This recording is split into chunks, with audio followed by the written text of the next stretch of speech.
Magandang araw po sa inyong lahat. Ang kwentong inyong mapapakinggan ay tungkol kay Amaro na pinatay ang asawa at anak ng mga aswang na pinamumunuan ni Argus. Dahil sa pangyayaring yun, ay ninais niya ng mawala at magpakamatay na rin. Ngunit tinulungan siya ng matandang si Berting na makabangon. Sinabi ni Berting kay Amaro ang isang mahiwagang sandata na matatagpuan sa isang patay na bulkan na kung tawagin ay nagbabagang latigo ni Judas. Nagkaroon si Amaro ng pagnanais na makuha ang naturang sandata upang ipaghiganti ang kanyang mag-ina. Magtatagumpay kaya si Amaro na makuha ang nagbabagang latigo ni Judas? At anong katotohanan ang gigimbal sa kanya sa dahilan ni Argus kung bakit nito pinatay ang kanyang mag-ina?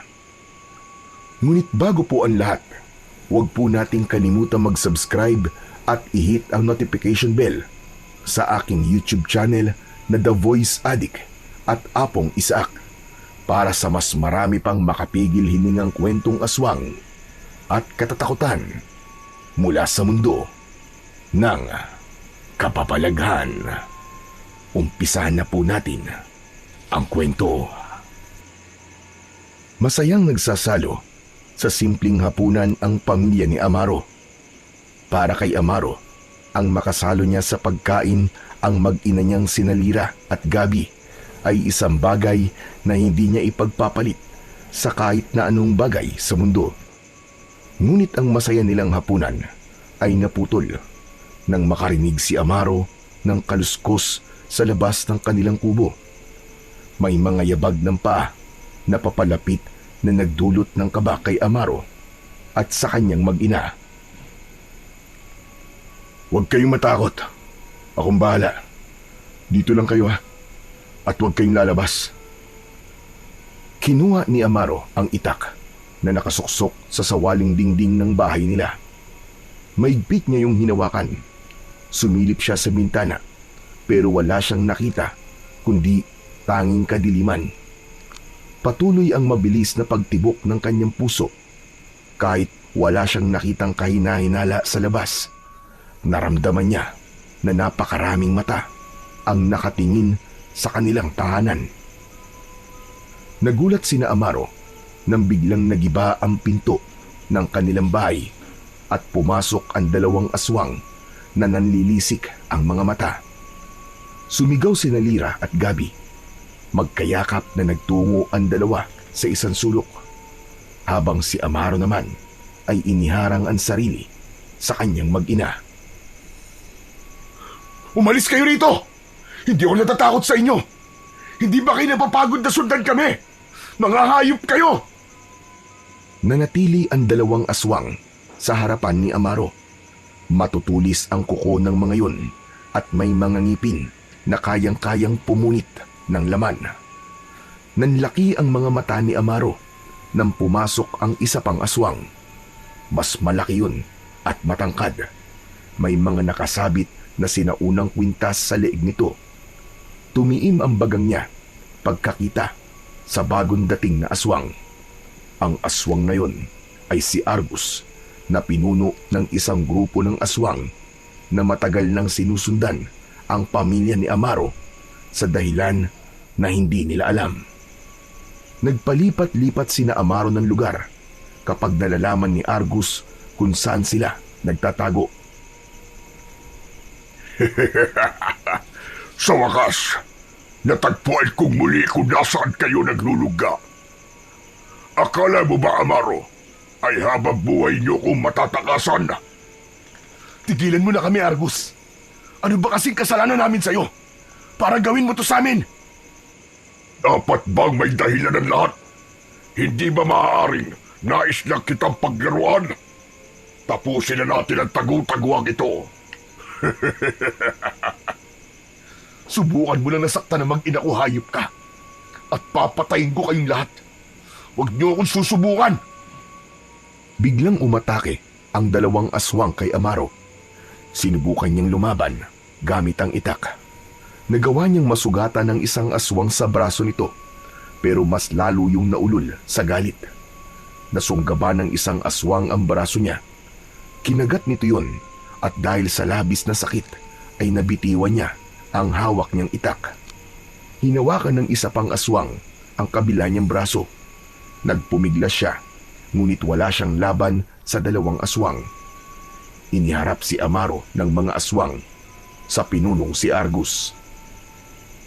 Unti-unting nadurog ang puso ni Amaro sa malakas na pag-iyak ng kanyang mag-ina. Pagod na ako sa pagtatago niyo, Amaro. Ilang taon na rin natin itong ginagawa. At sisiguraduhin ko na ngayong gabi ay matatapos na ang pagtakas niyo sa akin. Ano ba kasing kasalanan namin sa iyo? Sabihin mo! Anong kasalanan namin? Hindi pa ito ang panahon para malaman mo ang sagot sa mga tanong mo. Marahang lumapit si Argus sa mag-ina ni Amaro. Mas lalong nagwala si Amaro, pero hindi pa rin niya magawang makawala sa pagkakakapit sa kanya ng dalawang aswang. Wag! Wag ang pamilya ko, Argus! Ako na lang ang patayin mo! Parang awa mo na! Wag sila! Ngunit hindi pinakinggan ni Argus si Amaro.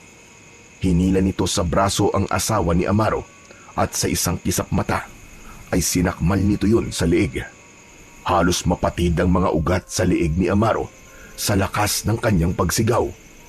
Kitang-kita niya kung paano winasak ni Argus ang leeg ni Lira at ang unti-unting pagtakas ng buhay sa mga mata ng kanyang asawa. Hayop ka! Hayop ka, Argus! Papatayin kita! Papatayin kita! Nang bitiwan ni Argus si Lira, ay wala na itong buhay. Labis na pinanghinaan ng loob si Amaro at nais niyang isipin na panaginip lamang ang nangyayari. Gabi! Gabi, anak, takbo! Tumakas ka na! Tumakbo ka na, anak! Tumayo ang batang si Gabi. Tatakbo na sana ito palabas ng bahay, pero mabilis na nahawakan ni Argus ang batok ng bata. Itinaas ni Argus si Gabi at walang awa nitong nilaslas ang leeg ni Gabi gamit ang matutulis nitong mga kuko. Parang basurang ibinalibag ni Argus ang walang buhay na katawan ng anak ni Amaro sa sahig. Gabi! Ang anak ko! Gabi! Halos mabaliw na si Amaro ng sandaling yun. Hindi siya makapaniwala na sa gabing yun ay namatay ang kanyang mag-ina at nangyari yun sa mismong harapan niya. Nasaksiyan niya kung paano walang awang pinaslang ng aswang na si Argus, si Lira at Gabi. Nangihinang napaluhod si Amaro habang hawak pa rin ng dalawang aswang ang kanyang magkabilaang braso. Napayuko siya habang humahagulgol ng mahina. Tumayo si Argus sa harapan mismo ni Amaro. Marahang tumingala si Amaro. Kahit konting awa o pagsisisi ay wala siyang nabanaag sa muka ng hayop na aswang. Anong pakiramdam na wala na ang minamahal mong mag-ina? Ano pang hinihintay mo, hayop ka? Pinatay mo na ang pamilya ko. Kaya patayin mo na rin ako. Huwag mo nang patagalin ang pagdurusa ko. Patayin mo na ako! Patayin mo na ako, Argus! Huwag kang mag-alala dahil yan ang susunod kong gagawin. Napasinghap si Amaro nang bumaon ang matutulis na kuko ni Argus sa kanyang tiyan. Sinundan yun ni Argus ng napakalakas na suntok na tumama sa muka ni Amaro. Agad na nagdilim ang paningin ni Amaro at walang malay siyang bumagsak sa sahig. Maliwanag na nang magising si Amaro. Gumapang siya papalapit sa bangkay ng kanyang mag-ina. Pinilit niyang yakapin ang dalawa habang umiiyak. Sa kabila ng katotohanan na wala ang dalawa ay binuhat pa rin niya ang mga yun upang ilabas. Inihiga niya ang dalawa sa lupa habang naaawang tinignan siya ng kanilang mga kapitbahay. Tulungan niyo kami! Dali natin sa ospital ang asawa at anak ko! Parang awa niyo na! Tulungan niyo kami! Kahit isa sa mga taong naroon ay walang nagtangkang tulungan si Amaro.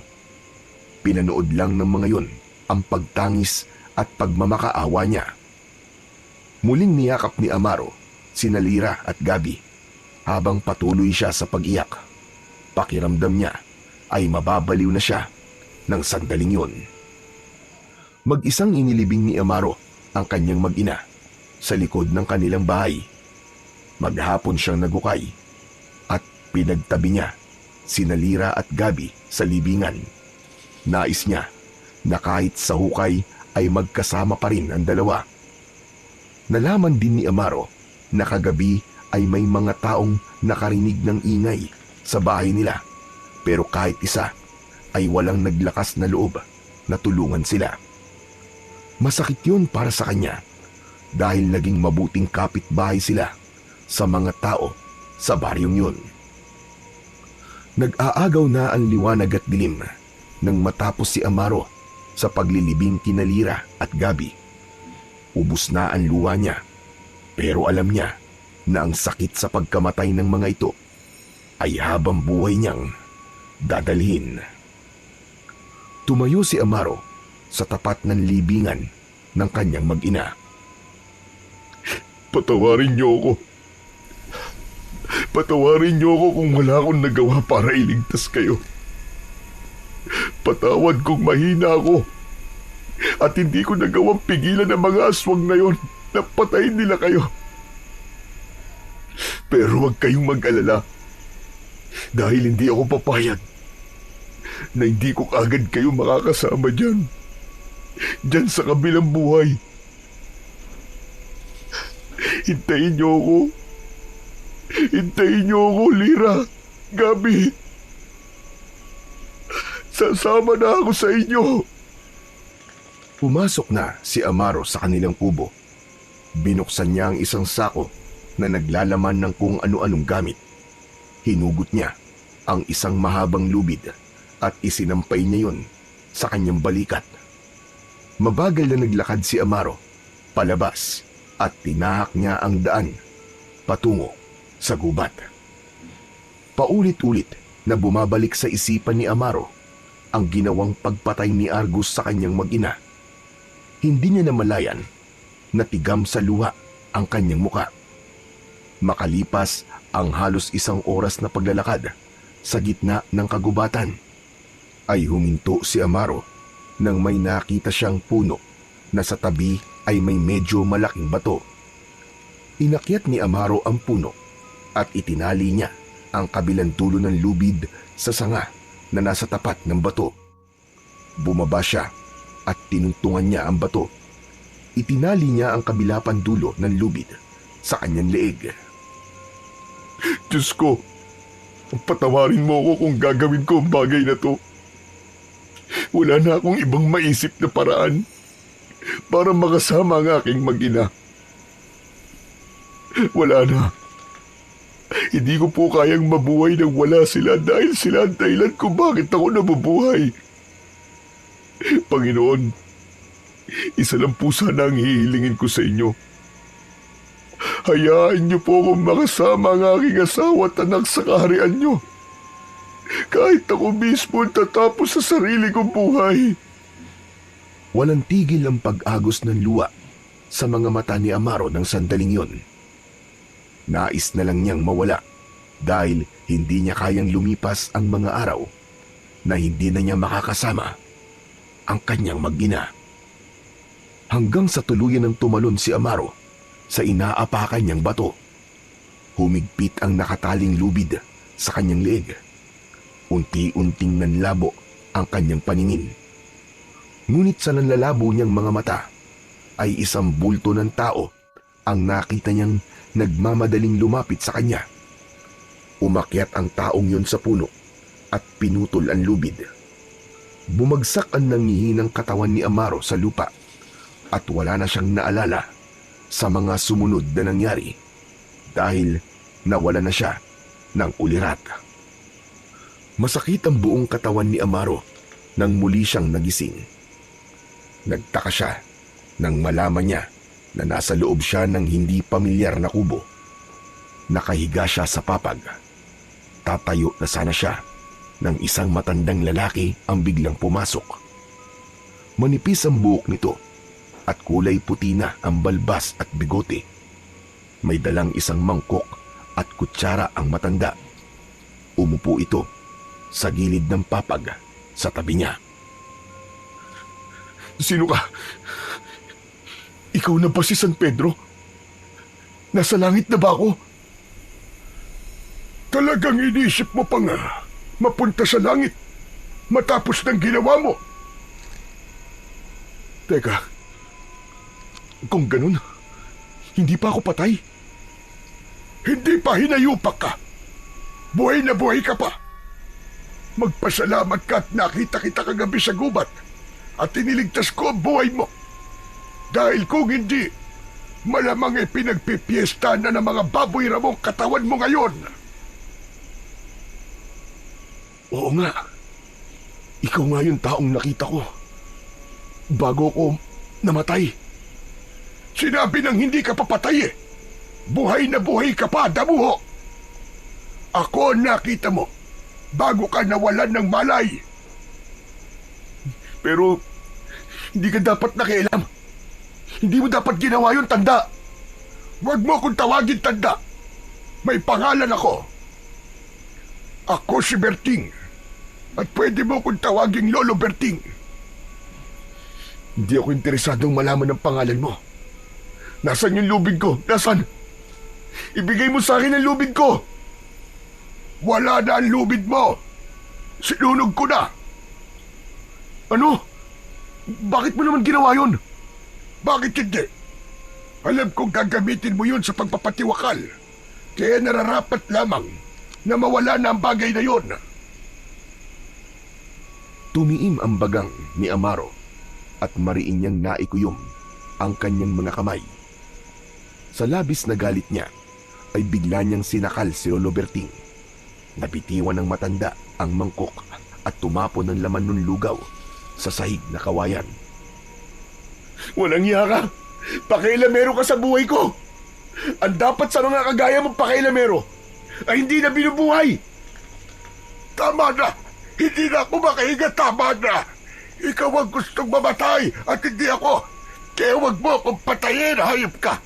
Gusto ko pa mabuhay ng matagal! Bitiwan mo ang leg ko! Napatitig si Amaro sa muka ni Lolo Berting at nakita niya ang pagmamakaawa sa mga mata nito.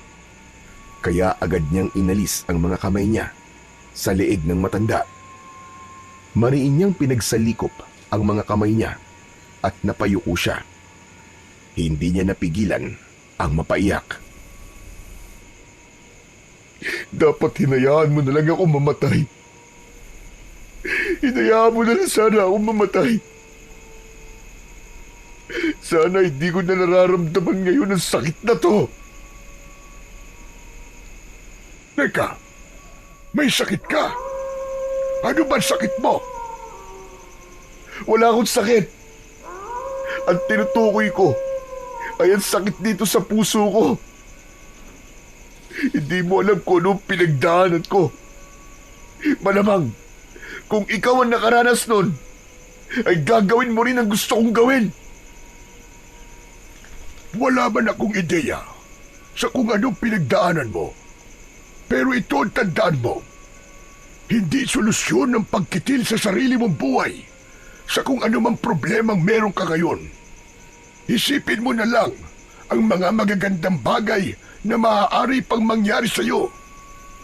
May magandang plano ang Diyos para sa iyo. Ngunit, paano mo pa malalaman ang planong yun kung wala ka na? Patuloy lang na umiyak si Amaro. Kahit anong sabihin ng matanda, ay tila hindi yun pumapasok sa kanyang tenga. Ang tanging nasa isip niya ng mga sandaling yon ay ang kitlin na ang buhay niya upang makasama na niya ang kanyang mag-ina sa kabilang buhay. Sa mga sumunod na araw, ng paninirahan ni Amaro sa kubo ni Lolo Berting sa gitna ng gubat, ay naging tahimik lamang siya. Halos hindi siya kumikibo at madalas ay nakaupo lang sa isang sulok habang nakatingin sa kawalan. Kahit na anong pagkain ang ihain ni Lolo Berting, ay hindi niya ginagalaw. Kung kumain man siya, ay kakaunti lang. Lumipas ang mga gabi na hindi siya natutulog ng maayos, at kung minsan ay naglalakad-lakad lang sa labas ng kubo na parabang may hinahanap o inaantay. Tahimik lamang na pinagmamasdan ni Lolo Berting si Amaro. Hindi nagtatanong sa kanya ang matanda at hindi rin siya nito pinipilit na magkwento ng kung ano ang nangyari sa kanya. Ngunit pansin ni Amaro na palaging nakabantay si Lolo Berting sa kanya, na parabang batid nito ang nasa utak niya na planong pagkitil sa sarili niyang buhay. Isang gabi, naghain si Lolo Berting ng adobong manok at mainit na kanin. Sa sahig sila kumakain. Bakas sa mukha ng matanda ang pagkasabik. Sinandukan nito ng kanin ang pinggan ni Amaro. Wala akong ganang kumain. 3 araw ka nang nandito, pero wala ka pa rin ganang kumain. Abad, sandali nga. 3 araw ka na pala rito, pero hindi ko pa rin alam ang pangalan mo. Bakit naman pati pangalan mo ayaw mo sabihin sa akin? Amaro. Amaro ang pangalan ko. Ayan, mabuti naman at sinabi mo na sa akin ang pangalan mo, Amaro. Ngayon ay alam ko na kung paano kitang tatawagin. Oo nga pala, sige na, kumain ka. Ninakaw ko pa yung manok na yan sa isang bahay sa baryo, kaya wag mong sayangin ang pagod ko. Saka masarap yan. Sigurado kong magugustuhan mo ang luto ko na galing sa Dakaw. Hindi pa rin kumibo si Amaro sa pagbibiro na yon ni Lolo Berting. Pero hindi sumuko ang matanda. Nilagyan nito ng ulam ang pinggan niya. Kumain ka at baka magkasakit ka sa ginagawa mo. Basta, kapag handa ka ng magkwento, ay nandito lang ako. Handa akong makinig sa kung ano mang dahilan ng iyong kalungkutan. Hindi pa rin nagsalita si Amaro, pero pinagbigyan niya si Lolo Berting ng gabing yun. Kahit wala pa rin siyang ganang kumain, ay pilit pa rin siyang sumubo. Sa kabila ng malinamnam na adobong manok, ay halos hindi yun malasahan ni Amaro. Para sa kanya, kailanman ay hindi siya masasanay na kumain na hindi kasalo ang kanyang mag-ina. Nang gabing yon, ay isang masamang panaginip ang dumalaw kay Amaro. Sa kanyang panaginip ay nakita niya kung paano walang awang pinatay ng aswang na si Argus ang kanyang mag-ina. Napasigaw si Amaro nang magising siya mula sa masamang panaginip na yon. Pinagpapawisan siya ng malamig habang habol ang sariling paghinga. Bigla siyang napahagulgol ng iyak. Nagising naman si Lolo Berting at hinawakan nito ang isang kamay ni Amaro. Amaro, iyo! Anong nangyari? Bakit ka sumigaw? Nanaginip ka ba ng hindi maganda? Ayoko nang mabuhay, Lolo Berting. Hindi ko kaya mabuhay tapos habang buhay ko maalala ang pangyayaring yun. Pakiramdam ko ay pinaparusahan ako ng Diyos. Ayoko na. Ayoko na. Gusto ko na mamatay. Gusto ko na mamatay. Ano ka ba naman, Amaro? Huwag mo sabihin yan. Tumayo si Amaro at agad siyang nagtungo sa lagayan ng mga gamit sa kusina. Sinundan siya ni Lolo Berting At nang makita nito na kukunin niya ang kutsilyo, ay mabilis siya nitong pinigilan. Malakas na itinulak ni Amaro ang matanda, kaya napaupo ito sa sahig. Itinapat ni Amaro ang kutsilyo sa kanyang leeg, pero bago pa niya yon maitarak sa kanyang sarili, ay mabilis na nakatayo si Lolo Berting. Pipigilan sana siya ni Lolo Berting, pero hindi sinasadyang naiwas-iwas ni Amaro ang kutsilyo. Aksidenteng nasugatan sa braso ang matanda. Tila natauhan naman si Amaro sa nangyari. Binitiwan niya ang kutsilyo at nilapitan si Lolo Berting. Lolo! Lolo Berting, hindi ko po sinasadya! Pasensya na po, hindi ko sinasadya! Ayan! Nakita mo na ang ginawa mo! Sinugatan mo pa ako!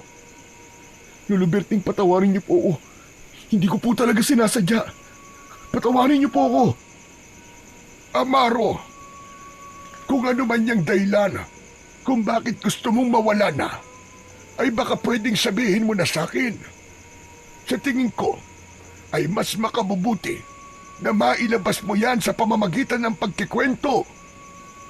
Hindi mo maaaring kimkimin yan dahil habang tumatagal ay pabigat ng pabigat yan sa dibdib mo. Handa kong makinig. Ituring mo ko na totoo mong lolo. Walang imik na bumalik si Amaro sa pagkakahiga. Nang humiga si Lolo Berting sa tabi niya, ay tumalikod siya rito dahil hindi pa siya handang magkwento ng kung ano ang kanyang pinagdaanan. Isang linggo na ang lumipas simula nang manirahan si Amaro sa kubo ni Lolo Berting. Nakita niya roon ang isang simpleng pamumuhay ng matanda sa gitna ng gubat. Meron itong sariling balon na pinagkukunan nito ng tubig. May mga tanim itong gulay sa paligid. Minsan ay nangangaso ito para makakain sila ng karne. Isang hapon, mag-isang nakaupo si Amaro sa labas ng kubo habang nakatingin sa papalubog na araw. Biglang tumabi si Lolo Berting sa kanya. Tatayo na sana si Amaro nang biglang nagsalita ang matanda. Alam mo, gustong-gusto ko talagang pagmasdan ng paglubog ng araw. Yan kasi ang nagpapaalala sa akin na kahit lumubog tayo o malugmok, ay pilit sisikat o babangon pa rin tayo sa isang panibagong bukas.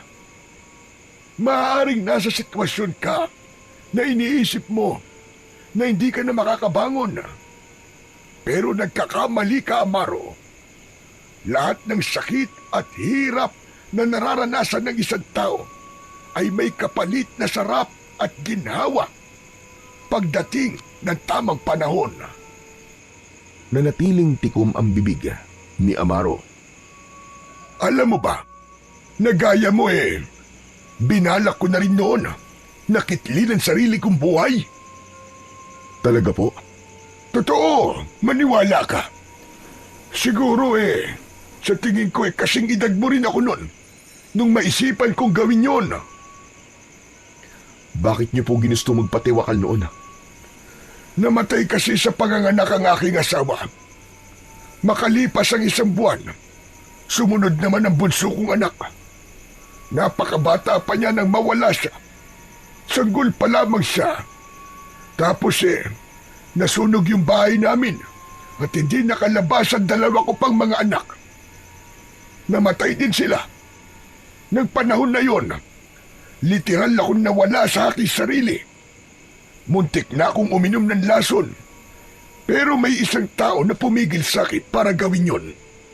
At sinabi niya sa akin na hindi pa katapusan ng mundo kahit iniwan ako ng aking buong pamilya. Sinabi niya na marami pang pwedeng mangyari sa aking buhay. Kaya po ba pinigilan niyo ako nung nakita niyo ako sa gubat? Tama ka. Nakita ko kasi ang sarili ko sa iyo, Amaro. Sandaling tumahimik si Amaro. Naisip niya na oras na para sabihin niya kay Lolo Berting ang pinagdaanan niya. Binuksan ng matanda ang buhay nito sa kanya, kaya dapat ay ganon din siya. Yung nangyari po sa inyo, Lolo Berting, halos katulad din po nung sa akin. Ibig mo sabihin namatay din ang buong pamilya mo? Opo. Pero hindi po dahil sa sakit o aksidente. Pinatay po sila ng mga aswang.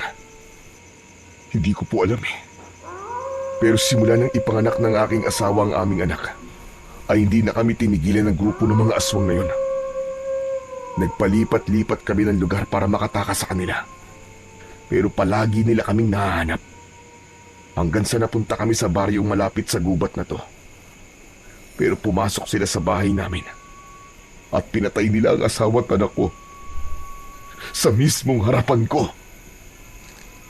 Hindi ko alam kung bakit pa nila akong binuhay. Marahil ay gusto nila akong mabaliw o mabuhay na daladala ang sakit na to, na alam nilang hindi mawawala. Ikinalulungkot ko nangyari sa iyong mag-ina. Ngunit sadyang may mga aswang na pumapatay ng walang dahilan. Masyado silang brutal at walang puso. Naniniwala ako na may mga ganyang nilalang dahil sa lugar kung saan ako lumaki ay may mga aswang din na nanggugulo sa amin.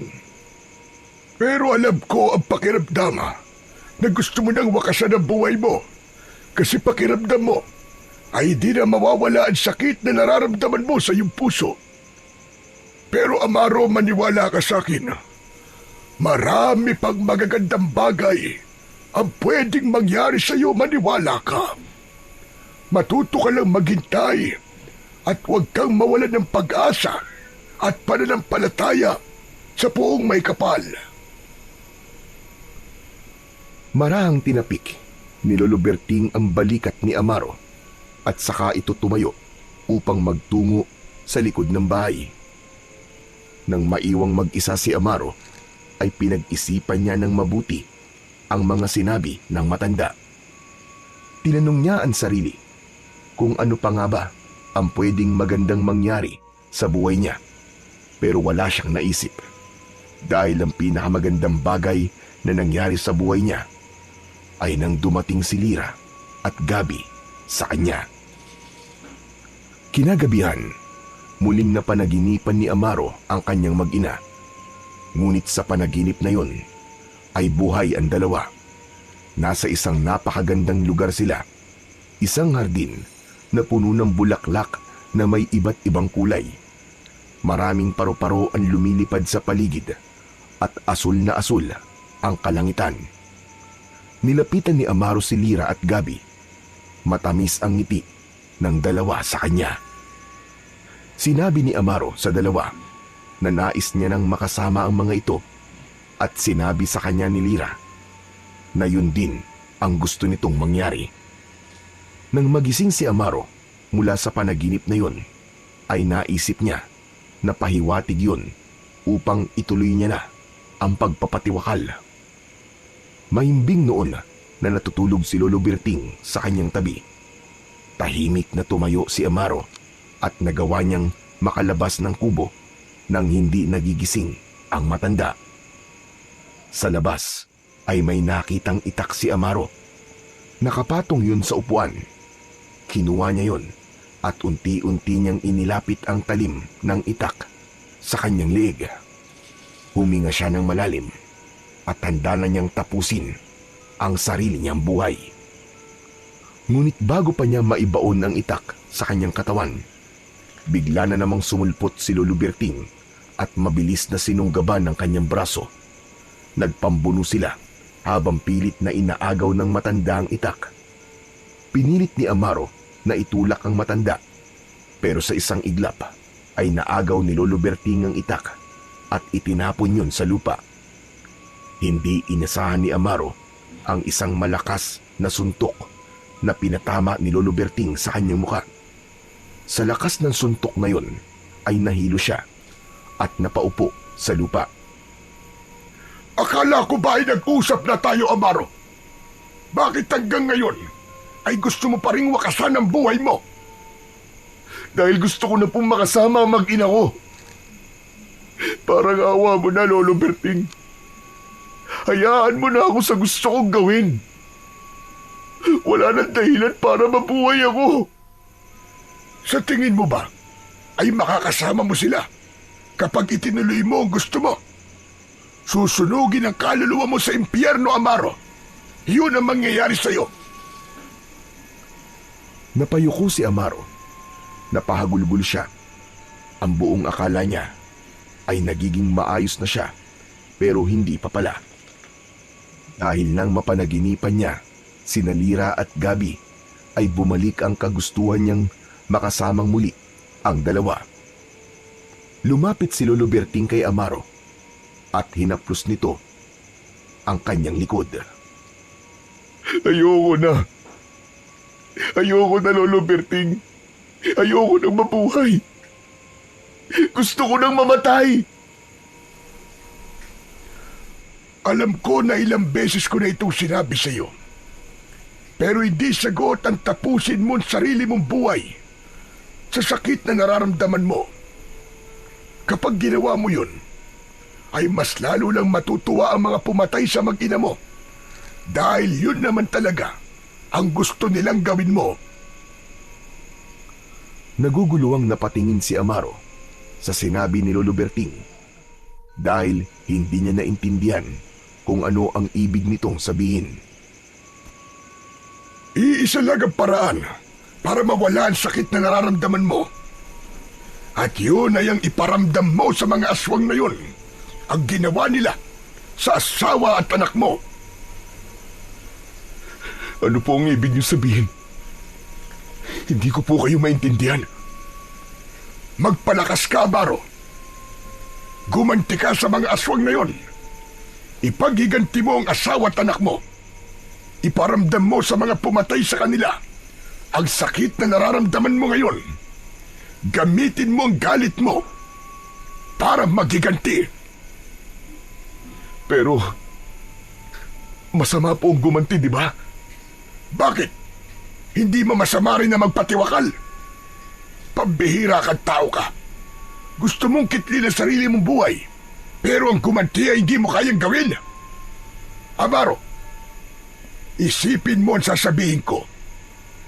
Kapag nagpatiwakal ka, yung mga aswang na pumatay sa mag-ina mo ay marami pang pwedeng siraing buhay gaya ng ginawa nila sa buhay mo. Ngunit kung maghihiganti ka, kung papatayin mo rin sila, ay matatapos na ang kasamaan nila.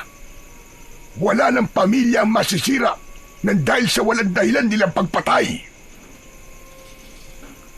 Sandaling hindi nakapagsalita si Amaro. Nanginig ang buong katawan niya nang bumalik sa alaala niya ang gabing pinatay ni Argus ang kanyang asawa at anak. Narinig niya ang pag-iyak at pagsigaw ng mga ito. Maya-maya pa ay marahang tumayo si Amaro at tumingin siya sa malayo habang may nag-aapoy na galit sa kanyang mga mata. Tama ka. Tama ka, Lolo Berting. Hindi ko dapat kitlin ang sarili kong buhay. Ang dapat sa mga aswang na yun ay magbayad sa ginawa nila sa aking pamilya. Hindi ko dapat hayaan na may mabiktima pa sila. Sisiguraduhin kong ako magiging bangungot nila. Papatayin ko silang lahat. Yan! Ganyan nga, Amaro. Maging matatag at matapang ka. Gamitin mo lungkot at galit na meron ka ngayon para ipaghiganti ang iyong mag-ina. Pero, Lolo Berting, paano ko maghihiganti? Wala naman akong alam sa pakikipaglaban sa mga aswang. Lalo na't alam ko na hindi basta-basta ang aswang si Argus. Malakas siya at may mga alagad siyang aswang na handang sundin ang mga utos niya. Halika sa loob. Doon natin pag-usapan ang bagay na yan. Naunang pumasok si Lolo Berting sa kubo nito. Nang sumunod si Amaro, ay sinisindihan ng matanda ang gasera. Bumaha ang malamlam na liwanag sa buong kubo. Magkaharap silang naupo sa sahig. Maya-maya pa ay tumayo si Lolo Berting. May kinuha itong papel na nakatago sa nakasalansan nitong mga damit sa isang sulok. Inilatag ng matanda ang papel sa harapan ni Amaro at nalaman niya na isa yung mapa. Lolo Berting, para saan po ang mapang yan? Ang mapa na ito ay ibinigay pa sa akin ng lolo ko. Mapa ito patungo sa isang patay na bulkan na nasa kabilang panig ng bundok na malapit dito sa gubat. Sa patay na bulkan na yon ay matatagpuan ng isang kakaiba at napakalakas na sandatang panlaban sa mga masasamang elemento tulad ng aswang. Anong klaseng sandata naman po yun, Lolo Berting?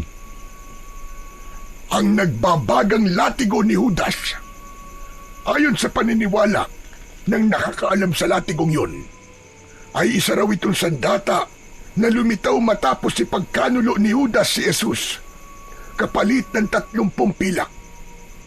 Marami ang hindi nakakaalam.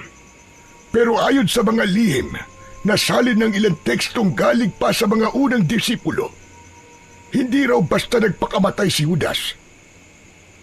Matapos siyang lamunin ng konsensya, ay sinumpa raw ang kanyang kaluluwa at naging bahagi ng apoy ng impyerno.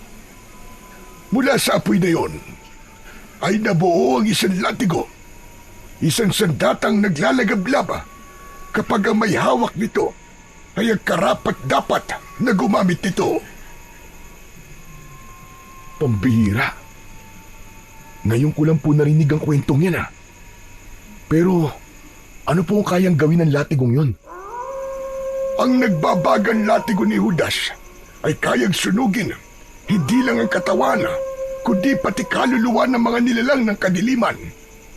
At higit sa lahat, ito ang tanging sandatang epektibo sa pagpatay sa mga aswang, kahit pa ang pinakamalakas sa kanila. Kaya kung ang nais mo ay wakasan ang kasamaan, yun ang sandatang dapat mong hawakan. Kung ganun, ay dapat kong makuha ang latigong yon para magamit ko sa paghihiganti. Tama ka, Amaro. Sinubukan ko ng kunin noon ang latigo, pero nabigo ako. Ibig sabihin, hindi ako ang karapat-dapat. Kaya gusto kong subukan mong kunin ang sandatang yon. Naniniwala ako na makukuha mo yon dahil malinis at mabuti ang iyong puso. Sandaling nag-isip si Amaro. Alam niya sa sarili niya na kung haharapin niya si Argus at ang mga alagad nitong aswang, ay wala siyang magiging laban. Ngunit kung magkakaroon siya ng sandata, gaya ng nagbabagang latigo ni Judas, ay mas malaki ang magiging posibilidad na makamit niya ang paghihiganting kanyang inaasam. Kaya naman, ng sandaling yun, ay mabilis na nagdesisyon na si Amaro. Amaro, ano na ang desisyon mo? Lolo Berting, pumapayag po ko. Kukunin ko po ang latigong yun upang gamiting sandata laban sa mga aswang na pumatay sa aking mag-ina. Ipapatikim ko po sa kanila ang galit at puot na meron ako ngayon upang kahit hanggang sa impyerno ay pagsisihan nila ang ginawa nila sa amin. Pero Lolo Berting, sasamahan niyo naman po ako sa patay na bulkan na tinutukoy niyo, hindi ba? Ikinalulungkot ko. Pero hindi na kita masasamahan doon, Amaro. Masyado na ako matanda para sa ganyang uri ng paglalakbay. Ang tanging maitutulong ko lamang sa iyo ay ang ibigay sa iyo ang mapang yan na magdadala sa iyo patungo sa patay na bulkan na kinaroroonan ng nangbabagang latigo ni Judas. Naiintindihan ko po, Lolo Berting. Siguro naman po kaya ko ang paglalakbay papunta sa lugar na yon. Dapat mong kayanin para sa ikatatagumpay ng iyong pag-iiganti. Pero tandaan mo, Amaro, kapag nasa bunganga ka na ng patay na bulkan, ay kailangan mong alayan ito ng sarili mong dugo. Patakan mo ng dugo mo ang bunganga ng bulkan. At kung ikaw ang karapat-dapat, ay lilitawan nagbabagan latigo ni Judas. Pinapaniwalaan din na may pulang dragon itong bantay. Kaya kailangan mong patunayan sa kanya na ikaw ang nararapat na magmay-ari ng latigong yun. Isang tango na puno ng kumpiyansa ang isinagot ni Amaro sa matanda. Napuno ng determinasyon ng puso niya na makuha ang nagbabagang latigo ni Judas. Naisip niya na ang sandatang yun ang magiging daan upang magtagumpay siya na bigyan ng hustisya ang pagkamatay ng kanyang asawa at anak. Hindi na nagsayang pa ng araw si Amaro at nagdesisyon siyang magtungo na kagad sa patay na bulkan. Pinag-aralan niya ang mapa na ibinigay ni Lolo Berting.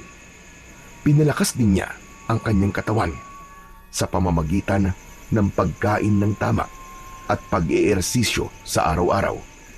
Hanggang sa dumating na ang araw na alam ni Amaro sa sarili na handa na siyang kunin ang nagbabagang latigo ni Judas.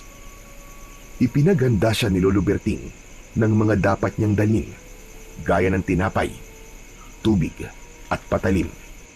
Inilagay yun ng matanda sa isang lumang bag. Habang unti-unting sumisikat ang araw sa silangan, ay lumabas ng kubo si Amaro kasama si Lolo Berting. Tandaan mo, Amaro, kung sakali na ikaw ang karapat-dapat, ay di pa rin magiging madali para sa'yo na kunin ang latigo. Kaya mag-iingat ka. Tatagan mo ang isip mo, hindi lang ang iyong katawan.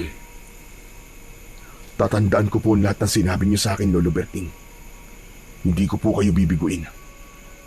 Uuwi po ko rito. Nadalan sa datang yun ang nagbabagang latigo ni Judas. Malaki ang paniniwala ko na magtatagumpay ka, iyo. Huwag kang mag-alala dahil ipagdadasal kita. Pasensya ka na dahil yun lamang ang aking magagawa. Malaking bagay na po yun para sa akin, Lolo Berting. Gusto ko rin po magpasalamat sa inyo dahil kayo po ang dahilan kung bakit buhay pa ako hanggang ngayon. Salamat po dahil hindi niyo ako sinukuan kahit ako mismo ay nais ng sumuko. Gaya ng sinabi ko, ay nakita ko ang sarili ko sa iyo. At gusto kong ipaunawa sa iyo na sa kabila ng hindi magagandang nangyayari sa atin, ay napakasarap pa rin mabuhay sa mundong ito. Naniniwala rin ako na may dahilan kung bakit tayo pinagtagpo. At ito na nga ang dahilan na yun. Sige na, lumakad ka na. Hangad ko ang tagumpay mo, Amaro. Maraming salamat po ulit, Lolo Berting. Sige ho, lalakad na po ko. Mag-iingat ka, Amaro. Matapos yun, ay nagsimula ng maglakad si Amaro papalayo kay Lolo Berting.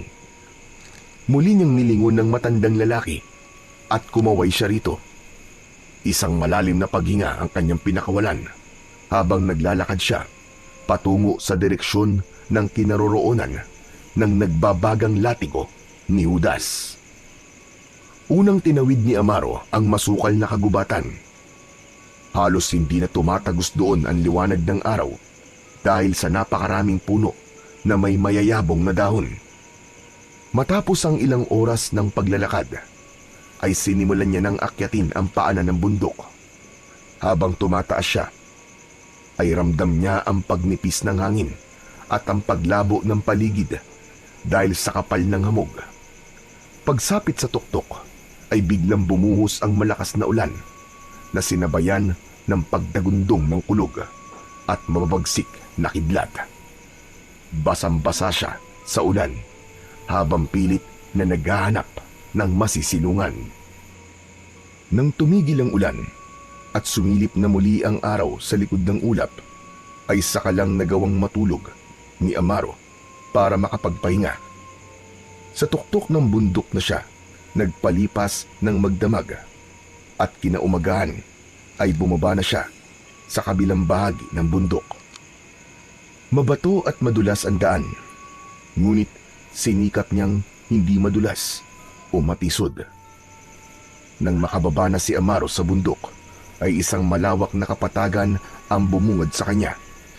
Tuyo ang buong kalupaan, tahimik at tila walang buhay. Sa malayo ay natanaw niya ang patay na bulkan. Nakalugmok yun na parang isang dambuhalang natutulog.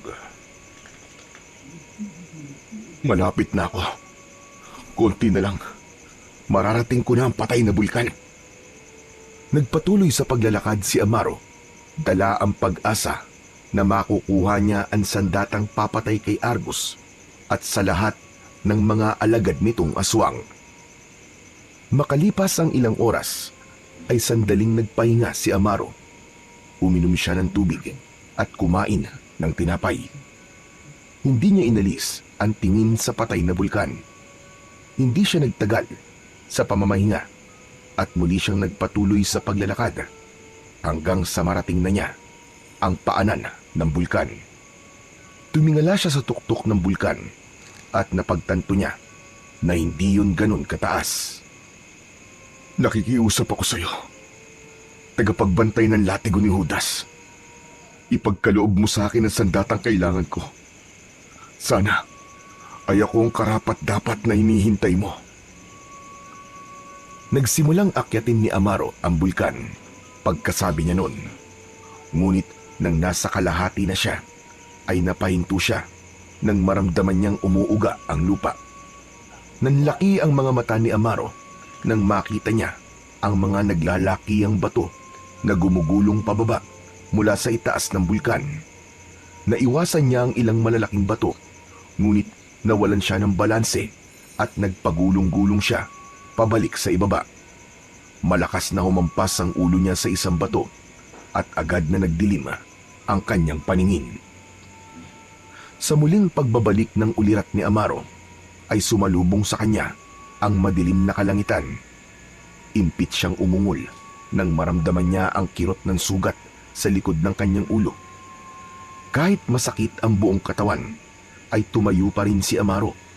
Kinuha niya ang patalim sa bag at tumingin sa tuktok ng bulkan. Hindi ako pwedeng sumuko. Nangako ko kay Lolo Berting na uuwi ako dala ng babagang latigo ni Judas. Isa pa, kailangan ko magtagumpay para sa aking asawa at anak. Hindi nagtagal ay matagumpay nang narating ni Amaro ang gilid ng bunganga ng patay na bulkan. Sa gitna ay nakita niya ang isang napakalaki at malalim na hukay. Ang mga bato sa paligid ay kulay abo at itim na tila isang patunay na maraming beses nang sumabog ang bulkan na yun noon. May kakaibang amoy ang hangin, parang asupre na bahagyang nagpahirap sa paghinga ni Amaro. Mahigpit na hinawakan ni Amaro ang patalim. Humakbang siya papunta sa mismong tabi ng butas sa gitna at walang pag-aalinlangan na sinugatan niya ang kanyang kaliwang braso gamit ang patalim. Tiniis niya ang sakit at tapdi noon at itinapat niya ang dumudugo niyang braso sa mismong butas ng patay na bulkan. Matapos na ilang beses na mapatakan ni Amaro ng dugo niya ang bunganga ng bulkan, ay biglang yumanig ng malakas ang lupa. Isang napakalakas na tunog na parang kulog ang dumagundong at ang dating malamig na hangin ay naging mainit na tila apoy. Mula sa gitna ng hukay ay lumabas ang matinding liwanag at usok na sinundan ng pagsambulat ng apoy na tila may sariling buhay. Isang napakalaking nilalang ang unti-unting umahon mula sa kailaliman ng bulkan. Isa yung pulang dragon na nababalot ng apoy mula sa ulo hanggang sa buntot. Ang mga mata nito ay tila 2 pulang araw at sa bawat paghinga nito ay lumalabas ang usok na parang nagmumula sa mismong impyerno. Labis na nagimbal si Amaro sa pulang dragon. Napaatras siya, ngunit hindi niya magawang makatakbo. Sino ka? At tinambala mo ang aking pamamahinga. Huminga ng malalim si Amaro. Pinilit niyang kausapin ang pulang dragon sa kabila ng takot dahil mas mabigat ang kanyang layunin kesa sa takot. Makapangyarihang dragon. Ako si Amaro. Nandito ako para hingin sa'yo nagbabagang latigo ni Judas. Napakatagal na rin panahon bago muling may magtangkang kuhanin ang sandatang yan sa akin. At bakit nais mo na ibigay ko sa iyo ang nagbabagang latigo ni Judas? Nais ko magiganti sa mga aswang na pumatay sa aking asawa at anak. Hindi mawawala ang galit na nasa puso ko hanggat hindi ako nakakapaghiganti sa kanila. At iniisip mong karapat-dapat ka dahil sa galit? Hindi. Hindi lang po dahil sa galit makapangyarihan, dragon. Nandito ako dahil ayoko manatiling biktima. Hindi ako humihiling ng kapangyarihan para sa pansarili kong dahilan. Gusto kong tapusin ang kasamaan ng mga aswang na yon. Dahil naniniwala ako na ito lang ang paraan para mapigilan silang ulitin sa ibang ginawa nila sa akin at sa pamilya ko. Umahimik ang pulang dragon. Nakatingin yun kay Amaro na para bang binabasa nito ang laman ng kanyang buong pagkatao. Umalingaw-ngaw muli ang kulog, ngunit hindi galing sa langit, kundi galing sa ilalim ng lupa. Maya-maya pa ay bumuga ng apoy ang dragon at lumipad paikot sa bunganga ng bulkan.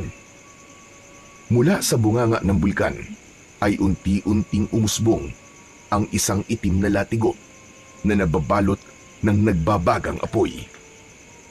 Kunin mo ang nagbabagang latigo ni Judas. Buhat ngayon ay ikaw na ang nagmamayari nito. Hindi mo na kailangang patunayan ang iyong sarili sapagkat nakaguhit na noon pa man sa iyong palad na ito ay mapasayo. Lumapit si Amaro at dahan-dahang kinuha ang latigo. Nang mahawakan niya yon, ay mas naglagablab yun. Kahit konting sakit mula sa apoy na nakabalot sa latigo, ay wala siyang naramdaman. Matapos yun, ay bumalik na ang pulang dragon sa kailaliman ng bulkan. Biglang yumanig ang lupa at bahagyang napaatras si Amaro. Nagsimula siyang tumakbo pababa ng bulkan habang hawak ang latigo. Mabilis ang hakbang niya dahil naramdaman niyang sasabog ang bulkan hanggang sa naglabas na ng usok at abo ang bulkan. Nang nasa baba na si Amaro, ay doon na tuluyang sumabog ang bulkan. Nagpalabas yun ng naglalaki ang nagbabagang mga bato. Patuloy lang siya sa pagtakbo hanggang sa tuluyan na siyang makalayo sa bulkan. Hindi makapaniwala si Amaro na nagtagumpay siyang kunin ang nagbabagang latigo ni Judas. Agad niyang naramdaman ang koneksyon niya sa mahiwagang latigo. Natuklasan niya na kaya niya yung utusan na paglahuin ang nakabalot doong apoy upang magmistula yung normal na latigo. At kapag malakas niya yung inihahampas sa lupa, ay muli yung magbabaga at babalutin ng apoy. Hindi na huminto si Amaro sa paglalakbay pabalik sa bahay ni Lolo Berting dahil nais niya nang ipaalam sa matanda ang magandang balita na kailangan nitong malaman. Hanggang sa wakas ay natanaw na ni Amaro ang kubo ni Lolo Berting. Umaga na nang makarating siya roon. Naabutan niyang abala si Lolo Berting sa pagsisibak ng mga kahoy. Pagkakita sa kanya ni Lolo Berting ay natigilan ito. Binitiwan nito ang palakol at nagmamadaling lumapit sa kanya. Hindi nito inalis ang tingin sa hawak niyang latigo. Yan na ba? Yan na ba ang nagbabagang latigo ni Judas? Opo. Opo, Lolo Berting. Nagtagumpay po ako. Pero parang normal na latigo lamang yan. Sigurado ka ba na yan talaga yon? Ngumiti si Amaro. Malakas niyang inihampas ang latigo sa lupa at agad yung nagbaga at binalot ng galit na apoy. Siya tunay nga! Yan nga ang nagbabagan latigo ni Judas! Hindi talaga ako nagkamali na ikaw nga ang nakatakdang magmay-ari niyan, Amaro! Kahit po ako, Lolo Berting, hindi rin po ako makapaniwala na ibibigay kagad sa akin to ng pulang dragon na bantay sa patay na bulkan. At ang sabi pa niya, noon pa man daw, ay nakatakda ng ako magmay-ari nito. Ano po kaya ang ibig niyang sabihin? Hindi ko rin alam. Pero ang mahalaga ay nakuha mo na ang latigo sa patay na bulkan. Tama ka, Lolo. Ngayon ay maaari ko nang simulan ng aking pag-iiganti. Ang kailangan ko lang gawin ay ang alamin kung nasan si Argus at ang mga alagad niyang aswang. Humanda talaga sila dahil uubusin ko sila at gagawin ko silang mga abo. Tumiim ang bagang ni Amaro. Gaya ng paglagablaba ng apoy sa kanyang latigo ay naglalagablab din ang puot sa kanyang puso. Simula noon ay sinimulan na ni Amaro na pag-aralan at sanayin ng sarili sa paggamit ng nagbabagan latigo ni Judas. Paminsan-minsan ay nagbibigay ng suwestyon at payo sa kanya si Lolo Berting sa tamang galaw kapag aatake at dedepensa siya gamit ang latigo. Ramdam ni Amaro na sa tuwing hawak niya ang latigo ay may kakaibang lakas na bumabalot sa kanyang katawan. Nagbibigay yun ng lakas at tapang na hindi pa niya kailanman naramdaman sa buong buhay niya. Paminsan-minsan ay bumabalik pa rin si Amaro sa baryong minsan naging tahanan nila ng kanyang pamilya. Tahimik siyang nagmamasid at nakikinig sa usapan ng mga tao roon. Nalaman niyang patuloy pa rin ang pagsalakay doon ng mga aswang at naisip niyang gamitin ang bagay na yon upang malaman niya kung saan ang kuta ng kanyang mga kalaban. Hanggang isang gabi, natsyempuan ni Amaro ang pagsalakay ng mga alagad na aswang ni Argus sa baryo. Matapos ang pagsalakay ng mga yon, ay sinundan niya ang mga aswang at nalaman niya na nagtatago ang mga yon sa gitna ng maliit na lambak. Masaya siyang bumalik sa bahay ni Lolo Berting dahil sa wakas ay nalaman na niya kung nasaan ang kuta ni na Argus. Pagdating ni Amaro sa bahay ni Lolo Berting ay gising pa ang matanda. Lolo Berting, ang aga niyo naman po magising. Madaling araw pa lang po ah. Hindi pa ako natutulog. Hinihintay kasi kita dahil napansin ko na napapadalas ang pag-alis-alis mo tuwing gabi. Yung po ba? Nagpupunta po kasi ako sa baryo kung saan ako nakatira dati. Alam ko po na muling aatake ron sina Argus. At hindi nga po ako nagkamali. Umatake ang mga alagad niya kanina. Ibig sabihin ay nakipaglaban ka na sa mga aswang gamit ang iyong latigo? Hindi pa po. Dahil hindi ko nakita si Argus kanina sa mga aswang na umatake sa baryo. Ang ginawa ko ay sinundan ko yung mga aswang. At yun na nga, nalaman ko kung saan sila nagtatago. Sigurado ako na nandun si Argus. Ang bala ko ay umatake sa pinagtataguan nila bukas ng gabi. Gusto ko na kahit paano ay magkaroon sila ng laban sa akin, Lolo Berting. Sigurado ako na matatalo mo sila, Amaro. Lalo na't hawak mo na ngayon ang nagbabagan latigo ni Judas. Kahit ang sinabi mo si Argus na pinuno ng mga aswang, ay kayang-kaya mong patayin gamit ang sandatang yan. Nang sandaling yun, ay naramdaman ni Amaro na malapit na niyang makamit ang paghihiganti na nais niyang mangyari. Alam niya na matatahimik na ang kaluluwa ng kanyang mag-ina sa sandaling mapatay niya ang mga aswang na kumitil sa mga ito. Hindi na natulog si Amaro ng araw na yon. Nang sumikat ang araw, ay nagsimula na siyang magsanay sa paggamit ng nagbabagang latigo ni Judas. Napahinto siya sa ginagawa nang lapitan siya ni Lolo Berting. napansin niya ang bitbit nitong bayong na puno ng iba't ibang gulay. Aalis po ba kayo, Lolo Berting? Oo, ibibenta ko itong mga sobrang gulay na ani ko sa baryo. Sayang naman kung mabubulok lang ang mga ito. Sige po. Ako naman po yung magsasanay lang dito. Kailangan ko makasiguro na mananalo ko kapag nagkaharap na kami ni Argus. Mabuti yan. O siya, paano? Mauuna na ako. Mag-iingat po kayo, Lolo Berting. Nakangiting tumango si Lolo Berting at nang nakaalis na ito ay ipinagpatuloy na ni Amaro ang kanyang pagsasanay. Palubog na ang araw nang dumating si Lolo Berting. Napakasaya nito dahil naubos ang mga gulay na itininda nito.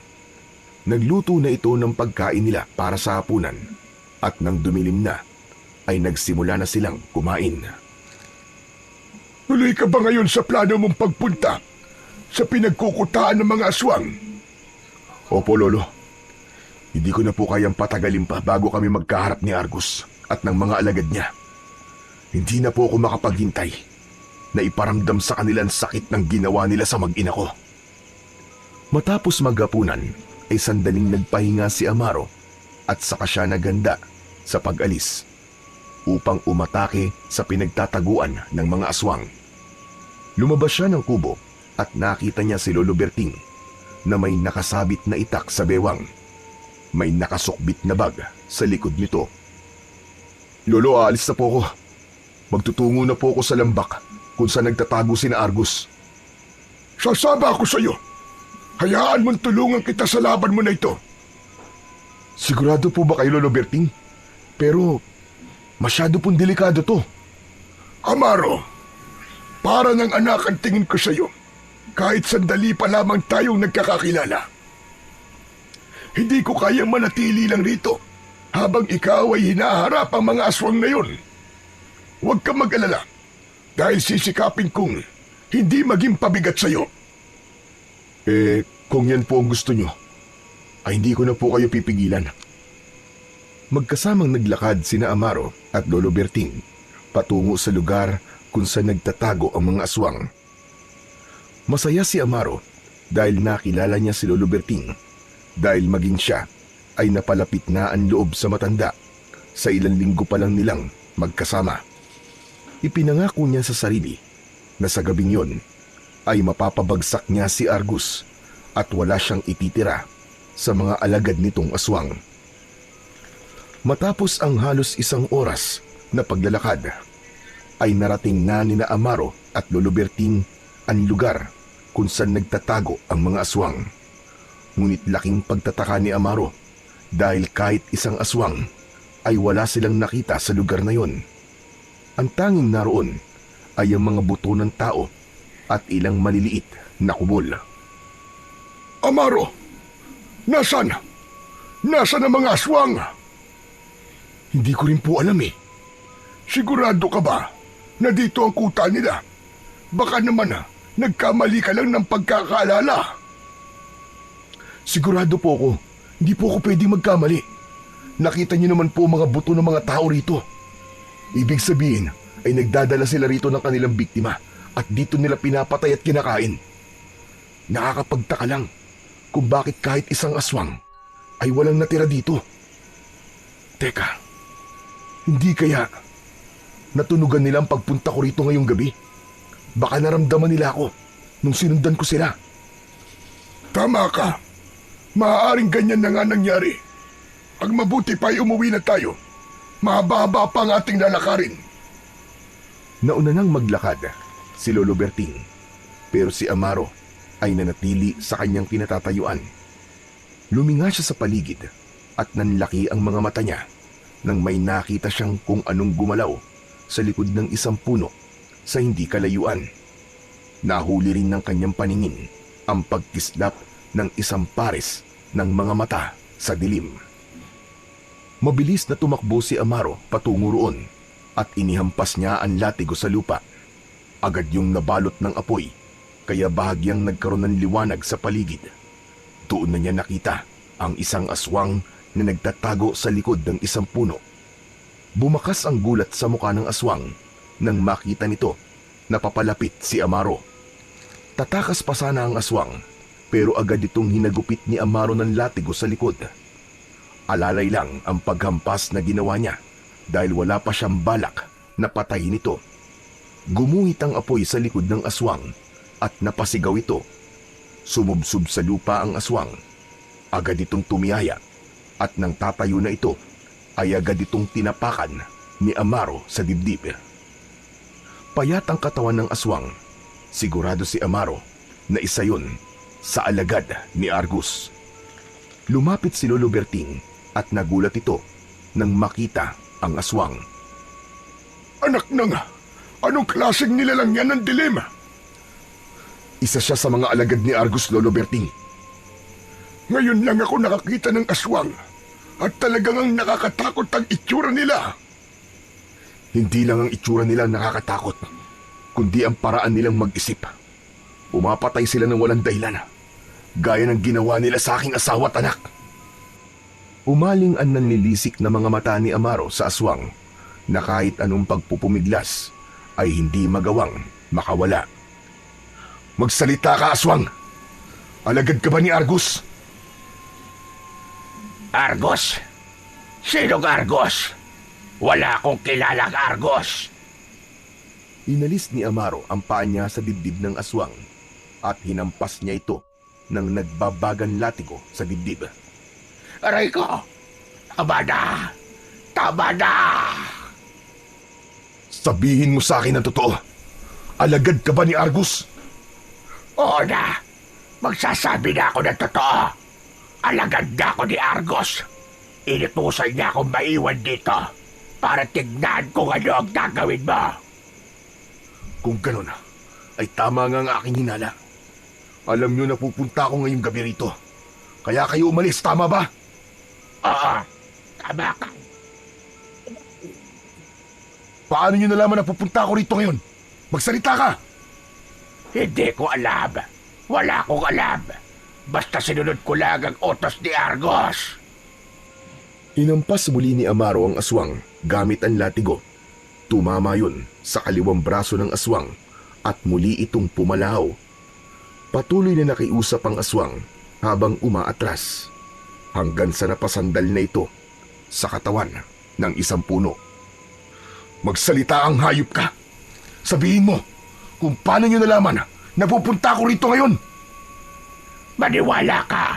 Hindi ko talaga alam. Si Argos lang nakakaalam kung bakit. Ako'y isa lang sa mga alagad niya na sumusunod sa mga utos niya nang hindi na nagtatanong. Alam mo ba ang gagawin ko sa'yo? Kapag hindi ka nagsalitang demonyo ka, papatayin kita gamit ang aking nagbabagang latigo. Magpasalamat ka dahil napipigil ko pa ang galit ko. Dahil kayang-kaya kitang patayin dito ng isang hampas lang. Maawa ka. Huwag mo akong papatayin. Marami pa akong pangarap sa buhay. Sira ulo ka. At anong pangarap mo? Ang mas marami pang mapatay at makain na tao? Ano pa nga ba? Aswang ako. Sinasayang mo lang ang oras ko. Total, wala naman akong makukuhang impormasyon mula sa'yo. Ay papatayin na lang kita. Itinaas ni Amaro ang kamay niyang may hawak sa latigo. Ngunit bago pa yun lumapat sa katawan ng aswang, ay hinawakan ni Lolo Berting ang kamay ni Amaro. May pagtataka siyang napatingin sa matanda. Lolo Berting, bakit niyo po ako pinigilan? Huwag mo muna siyang patayin. Pero Lolo Berting, wala na po tayong makukuhang impormasyon sa kanya. Sigurado ako na may alam siya, pero ayaw niya lang magsalita. Mukhang hindi ko rin siya mapipilit, kaya dapat na siyang mamatay. Huwag muna, Amaro. May naisip akong paraan kung paano natin mahanap ang pinagtataguan ni Argos. Paano po? Hindi mo na sumagot si Lolo Berting. Ibinaba na ni Amaro ang kanyang kamay at saka lang yun binitiwan ng matanda. Nilapitan ni Lolo Berting ang aswang at hinugot nito ang itak mula sa kaluban na nakasabit sa bewang nito. Itinutok nito ang talim ng itak sa leeg ng aswang Bumakas ang takot sa mukha ng aswang at nagsimulang manginig ang buong katawan nito. Marahil ay totoong hindi mo talaga alam kung paano nalaman ni Argos na atake sa lugar na ito si Amaro. Oo, tama ka. Tama ka, tanda, tama ka. Pero sigurado kung alam mo kung saan ngayon nagtatago ang pinuno nyo at ang iba pang aswang, tama? Ay, hindi ko alam. Hindi ko alam ang sinasabi mo. Huwag kang magsinungaling. Nakikita ko sa mga mata mo na alam mo. Ipapaalam ko lang sa'yo na kung kaya kang patayin ng nagbabagang latigo sa isang ampas lang, ay kaya ka rin patayin ng itak ko. Isang taga ko lang sa leeg mo, ay dediretso ka na sa impyernong hayop ka. Kaya magsalita ka.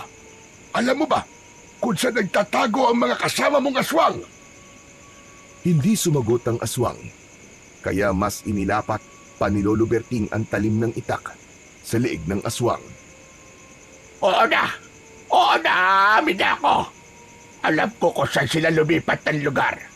Malamang alam ko kung saan dahil kailangan kong puntahan si Argos matapos ko kayong manmanan dito. Kung ganon, ay ikaw ang magdadala sa amin sa lugar na yon. Hindi ko pwedeng gawin yan dahil papatayin ako ni Argos. Sa tingin mo ba, ay hindi rin kita papatayin kapag hindi mo sinunod ang sinabi ko? Oo na! Oo na! Ihahatid ko na kayo kung nasan si Argos. Basta, sa oras na maihatid ko kayo sa pinagtataguan nila, ay palalayain nyo na ako. Hindi sumagot si Lolo Berting sa sinabi ng aswang. Nanood lang si Amaro sa ginagawa ni Lolo Berting. Binuksan nito ang bag na dala nito at inilabas nito roon ang isang mahabang lubid. Hindi po ba yan yung lubid na gagamitin ko sana noon para magpakamatay? Tama ka, Amaro. Ito nga yun. Ang akala ko po ba sinunog niyo na po yan. Ang totoo ay hindi ko ito sinunog. Itinago ko lang ito dahil naisip ko na maaari ko itong magamit sa ibang bagay. Hindi ko naman nakalain na magagamit ko ito sa isang aswang. Hoy, ikaw na aswang ka! Tumayo ka dyan at ipagtabi mo ang mga kamay mo. Bilisan mo! Dalian mo! Ayokong mabagal kumilos! Sa tingin mo ba ay makakatayo ako ng mabilis matapos akong paggampasin ng kasama mo ng latigo niyang nag-aapoy? Huwag ka nang marami sinasabi. Napakadaldal mo. Gawin mo na lamang ang sinasabi ko. Bilisan mo! Tayo na! Nahihirapang tumayo ang aswang. Bakas sa mukha nito ang sakit sa mga sugat na natamo nito. Ipinagdikit nito ang mga kamay nito at tinalian yon ni Lolo Berting gamit ang lubid. Ngayon, maglakad ka na at dalhin mo kami kung nasan si Argos. Huwag kang magkakamaling iligaw kami dahil papatayin talaga kita. Lalaslasing ko lalamunan mo. Nagsimula na maglakad ang aswang habang ang kabilang dulo ng lubid ay hawak ni Lolo Berting. Magkasabay na naglakad sina Amaro at Lolo Berting habang sinusundan nila ang aswang na nasa kanilang unahan. Hanep pa! Ang galing po ng naisip niyong ito, Lolo Berting. Ang totoo po ay hindi ko naisip kanina to kasi nga galit na galit ako. Sinabi ko naman sa iyo, hindi ka makakapag-isip ng maayos kapag hinayaan mong pangunahan ka ng galit. Pero sa tingin niyo po ba, ay dadalhin talaga tayo ng aswang na yan? Punasan sila Argos? Siguro naman ay oo. Mukhang takot siyang mamatay eh. Ipagdasal na lang natin na dadalhin niya talaga tayo kung nasa ng mga aswang na hinahanap natin. Wala tayong magagawa kundi ang magtiwala sa aswang na yan. Tama ka, Lolo Berting. Siya lang ang nakakaalam kung nasan ngayon sina Argos. Salamat nga po pala at sinamahan niyo ko rito. Kasi kung wala kayo, malamang ay pinatay ko na ang aswang na yan kanina at hindi ko naisip ang bagay na to. Nagpatuloy sina Amaro at Lolo Berting sa pagsunod sa aswang. Umasa si Amaro na hindi sila lilinlangin ng aswang na maghahatid sa kanila sa pinagtataguan ni Argos. Nais niya na matapos na ang lahat sa gabing yun, hindi na siya makapaghintay na makaharap si Argus upang ipakita rito na nagkamali ito sa desisyong buhayin pa siya. Halos mag-iisang oras nang naglalakad sina Amaro pero nasa loob pa rin sila ng kagubatan. Kanina ay panailangan sunod nila sa aswang pero nang mapansin niyang tila paikot-ikot na sila ay doon niya na naramdaman na parang may mali. Nilakihan niya ang pagakbang at nilapitan ng aswang na nasa kanilang unahan. Bigla niyang inihampas sa lupa ang latigo at agad yung naglagablab. Napaatras ang aswang at bumakas ang takot sa mukha nito. Anong gagawin mo sa akin? Pwede bang ilayo mo sa akin ang latigo na yan? Ikaw ha? Niloloko mo ba kami? Akala mo ba hindi ko napapansin na pinapaikot-ikot mo lang kami? Anong pinapaikot-ikot? Hindi totoo yan.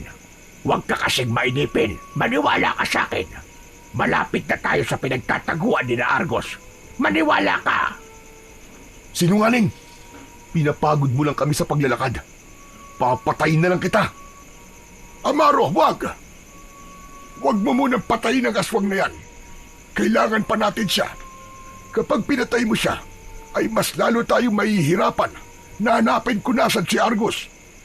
Pero Lolo Berting, pinaglalaroan lang tayo ng hayop na to eh. Hindi niya tayo tinutulungan eh. Marahil ay pinaglalaroan niya nga tayo. At mas lalo niya tayong inilalayo kung nasaan ang hinahanap natin. Pero isipin mo na mas mabuti na ang buhay siya. Mapipilit din naman siguro natin ang aswang na yan na ituro sa atin kung nasan talaga sina Argos. Alam kong pagod ka na, Amaro. Ang mabuti pa magpahinga na muna tayo kahit sandali lang. Mahaba pa ang gabi at marami pa tayong oras para hanapin kung nasan si Argos. Pero Lolo Berting, hindi ko kaya magpahinga sa oras na to. Gusto ko nang makaharap ang mga aswang na pumatay sa akin pamilya upang magbayad sila sa kasalanang ginawa nila sa akin. Ngunit baka mahirapan kang labanan sila kapag pagod ka. Sige na, magpahinga na muna tayo. Makinig ka na lamang sa akin. Hindi muna nagsalita si Amaro upang pag-isipan ang sinabi ni Lolo Berting. Aminado siyang pagod na siya nang dahil sa paglalakad. Masakit na ang mga paa at binti niya. Kung magpapahinga tayo, paano ang siraulong aswang na yan? Itatali ko siya sa isang puno habang nagpapahinga tayo. Pagod na rin ako, Amaro. Kailangan ko ng kahit konting minuto lang ng pag-idlip. Sa sinabing yun ni Lolo Berting, ay naawa rito si Amaro. Pumayag na siya na magpahinga muna sila ng sandali bago ipagpatuloy ang kanilang paglalakad. Itinali ni Lolo Berting ang aswang sa isang puno at siniguro nito na hindi ito makakatakas. Nahiga sa lupa si Amaro habang si Lolo Berting ay umupo sa tabi ng isang puno at sumandal sa katawan nun. Binuksan ni Lolo Berting ang dala nitong bag at inilabas nito mula roon ang isang lumang plastik na bote na may lamang tubig. Ito ang tubig. Uminom ka muna. At alam kong nauuhaw ka na. Maraming salamat po, Lolo Berting. Bumangon sandali si Amaro upang abutin ang tubig. Ininom niya ang kalahati nun at saka siya bumalik sa pagkakahiga. Agad siyang nakaramdam ng labis na antok at hindi nagtagal ay nakatulog na siya. Makalipas ang ilang sandali ay nagising na si Amaro. Imbis na maging magaan ang pakiramdam dahil nakaidlip siya, ay pananakit ng ulo ang kanyang naramdaman. Tila tinatamad pa siya na bumangon. Ngunit laking gulat niya nang malaman na wala na ang aswang na nakatali sa puno. Ang tanging naiwan doon ay ang lubid na ginamit ni Lolo Berting para itali ito. At mas lalong gumimbal kay Amaro ay nang makita niyang maging si Lolo Berting ay wala na sa pwesto nito kanina. Kinuha niya ang latigo at malakas niya yung hinampas sa lupa upang lumabas ang apoy nun. Luminga siya at pinakiramdaman ang kanyang paligid. Lolo Berting! Nasaan ka? Lolo Berting! Walang sumagot sa pagsigaw na yon ni Amaro. Napakatahimik ng paligid. Diyos ko, hindi kaya nakatakas yung aswang at inatake niya si Lolo Berting? Huwag lang siyang magkakamaling saktan si Lolo Berting dahil talagang papatayin ko siya. Kahit pa hindi ko muna malaman kung saan nagtatago sina Argus. Pero kung inatake ng aswang si Lolo Berting, bakit hindi man lang ako nagising? Sinimulan ni Amaro na hanapin si Lolo Berting sa paligid. Panay ang pagtawag niya sa pangalan na matanda. Umasa siya na makikita niya si Lolo Berting na ligtas. Hanggang sa napahinto si Amaro nang biglang lumabas ang aswang sa likod ng isang malaking puno sa kanyang unahan. Ilang metro ang layo ng aswang sa kanya, ngunit sigurado siya na yun ang aswang na nahuli nila kanina. Nakakalokong ngumisi ang aswang kay Amaro. Hayop ka? Paano ka nakatakas? Importante pa bang malaman mo kung paano ako nakatakas? Nasaan si Lolo Berting? Anong ginawa mo sa kanya? Malalaman mo lang kung ano nangyari sa matandang kasama mo sa oras na mahuli mo ako. Talagang pinaglalaruan mo lang kami. Humanda ka dahil papatayin na talaga kita. Tumakbo si Amaro palapit sa aswang. Hindi umalis ang aswang sa kinatatayuan nito na parabang hinihintay siya nitong makalapit. Laking gulat ni Amaro nang mula sa itaas ng puno ay may isa pang aswang na tumalon at bumagsak sa kanyang harapan. Noon lang niya nakita ang naturang aswang at labi siya nabigla sa pagsulpot nito. Inilahad ng aswang ang palad nito at hinipa nito yon. Sumabog ang pulbos na nasa palad ng aswang sa muka ni Amaro. Pumasok ang pulbos sa ilong ni Amaro at pakiramdam niya ay dumiretso yun sa kanyang utak. Agad siyang nakaramdam ng pagkahilo. Nanghina ang buong katawan niya at umikot ang kanyang paningin. Sa isang iglap ay nawalan ng ulirat si Amaro at tuluyan siyang bumagsak sa lupa. Inakala ni Amaro na katapusan niya na dahil sa pangyayaring yun. Sa bilis ng pangyayari ay hindi niya na nagawang lumaban sa dalawang aswang na tila pinagplanuhan kung paano siya mapapatumba. Ngunit laking gulat ni Amaro nang muli siyang nagising. Yun nga lang, nakatali siya sa isang puno gamit ang matibay na lubid habang nakatayo. Sinubukan niya magpumiglas at makawala pero hindi siya nagtagumpay sapagkat masyadong maigpit ang pagkakatali sa kanya. Luminga si Amaro sa paligid. Kahit wala siyang nakikitang aswang, ay ramdam niya na nagtatago lang ang mga ito at pinapanood siya. Lumabas kayo! Magpakita kayo sa akin! Alam ko nandyan lang kayo sa paligid. Harapin niyo ako, mga duwag! Akala niyo ba natatakot ako sa inyo?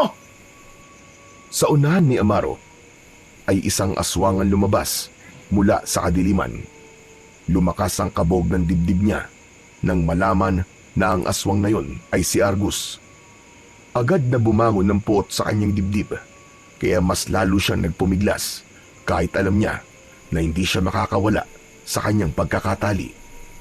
Bumalik sa alaala niya ang gabing pinatay ni Argus ang kanyang mag-ina sa kanyang harapan. Huminto si Argus ilang metro ang layo kay Amaro. Matalim ang mga matang tinignan ni Amaro si Argus. Kung hindi lang siya nakatali, sigurado siya na kanina pa niya tinapos ang buhay nito.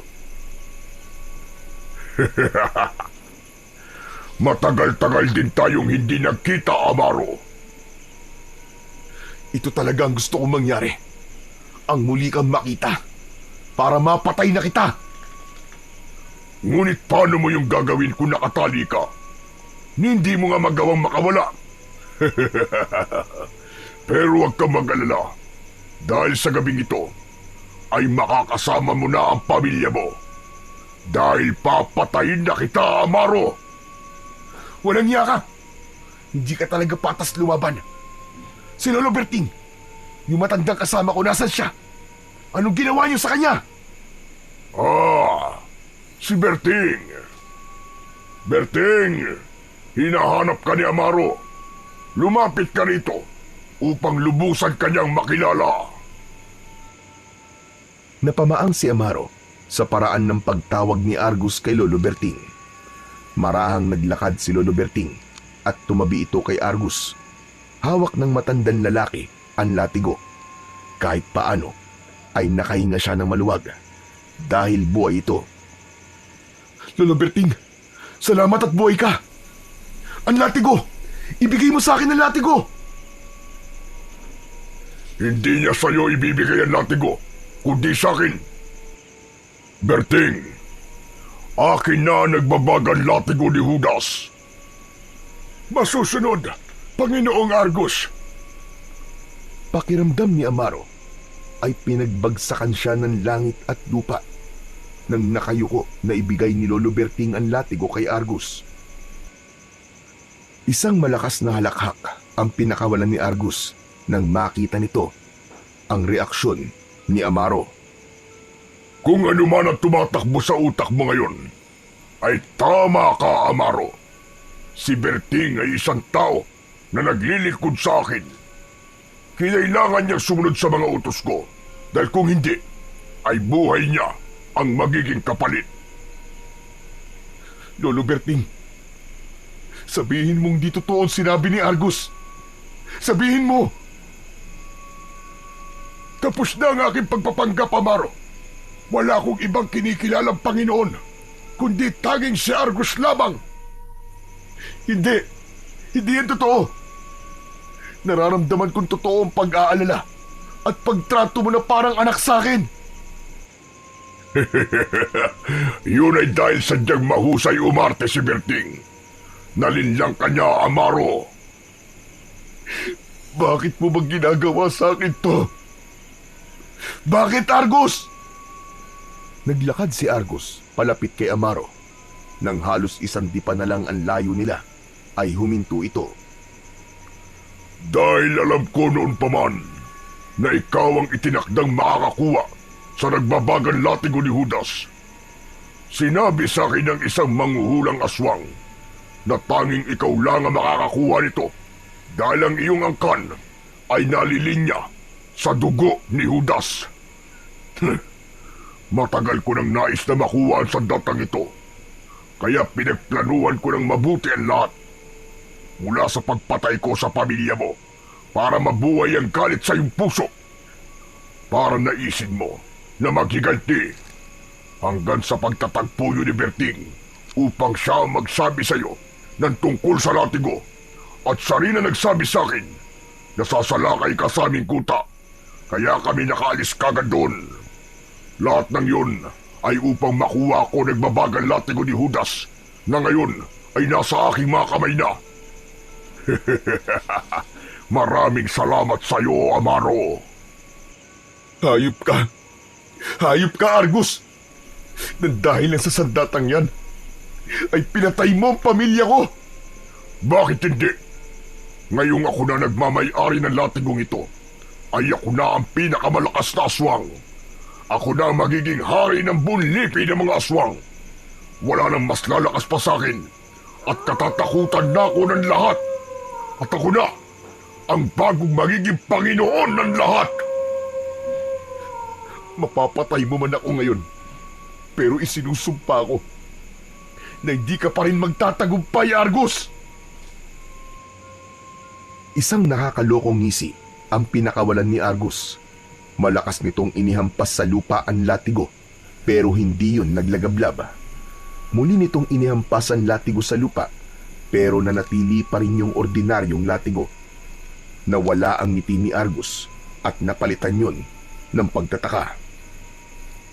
Berting, ang sabi mo ay dapat ko lang ihampas ng malakas ang latigo sa lupa at lalabas na ang kapangyarihan nito. Bakit ganun? Bakit walang nangyayari? Panginoon, hindi ko po alam. Nakikita ko lang si Amaro na inihahampas ang latigong yan sa lupa ng malakas. Tapos bigla na yan maglalagablab. Ilang beses ko nang ginawa yun, ngunit walang nangyayari. Marahil alam ng latigo kung sino ang totoong nagmamayari sa kanya. Nakakatawa ka, Argus. Nagtagumpay kang ang kunin ng latigo sa akin, pero ayaw naman itong magpagamit sa'yo. Ano pa silbi niyan? Sinayang mo lang ang lahat ng plano mo. Nakakatawa ka. Manahimik ka!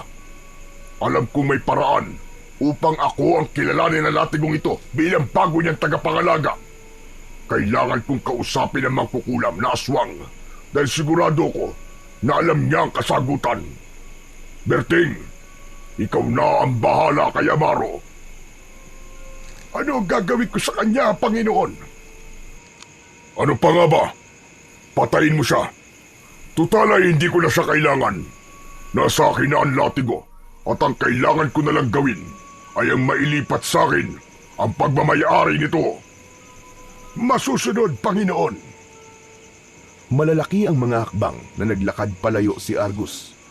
Nang wala na ito, ay humarap si Lolo Berting sa kanya. Hindi pa rin makapaniwala si Amaro na lahat ng ipinakita sa kanya ng matanda ay pawang pagpapanggap lang lahat.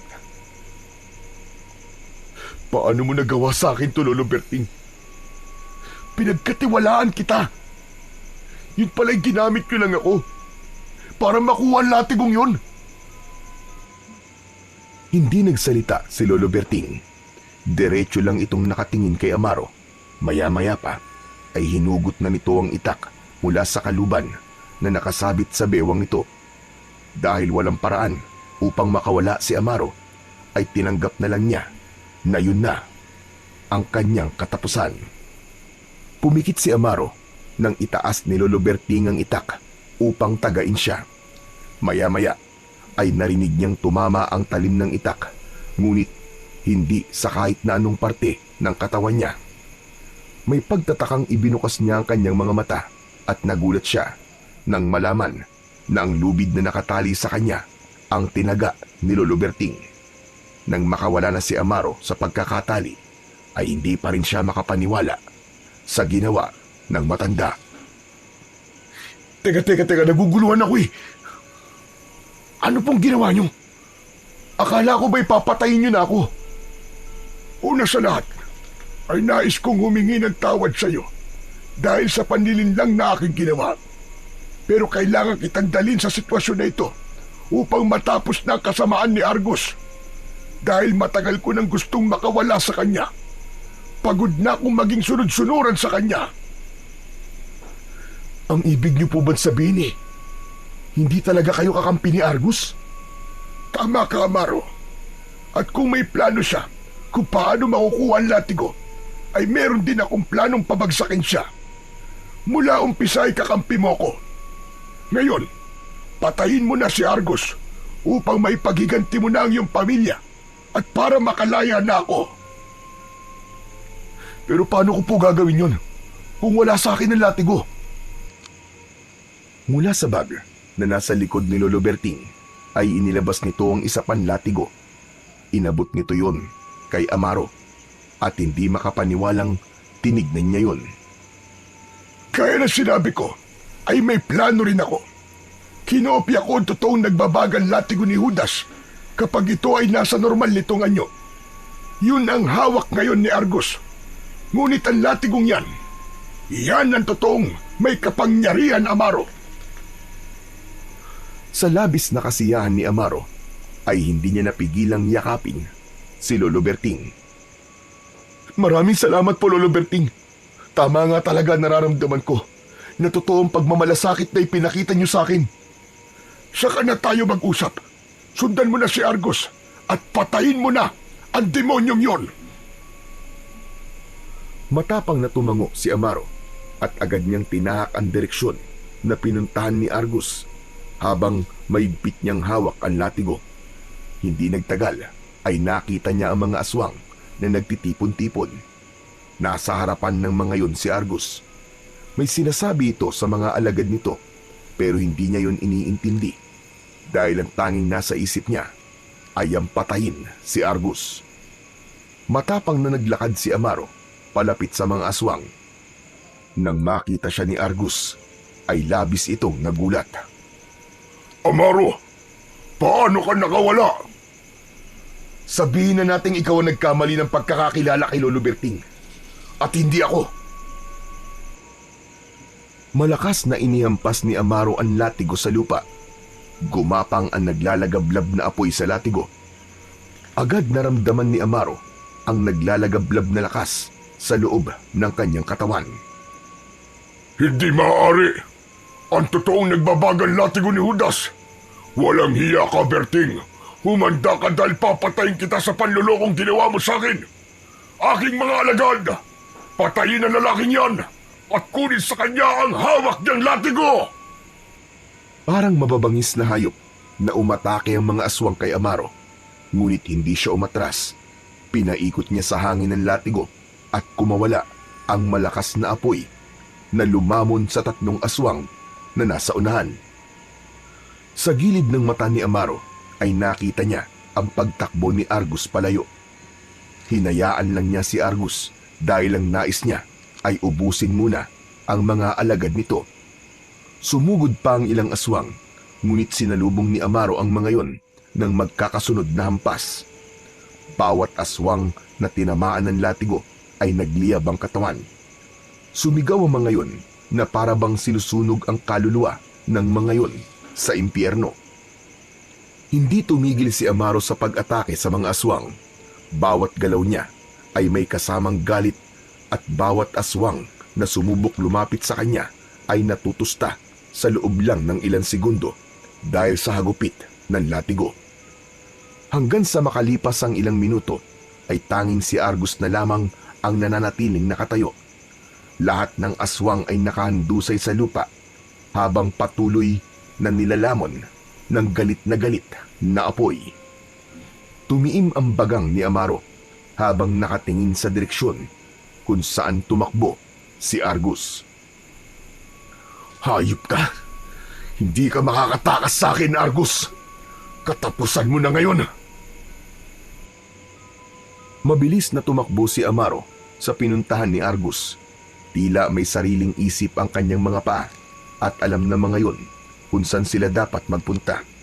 Ngunit biglang tumalon si Argus mula sa itaas ng isang puno. Sumampa ang aswang sa likod ni Amaro at kinagat siya nito sa balikat. Umatras si Amaro at buong lakas niyang ibinangga si Argus na nasa likod niya sa isang puno. Nakabitaw si Argus at bumagsak yon sa lupa. Agad namang tumayo si Argus at malakas itong umangil.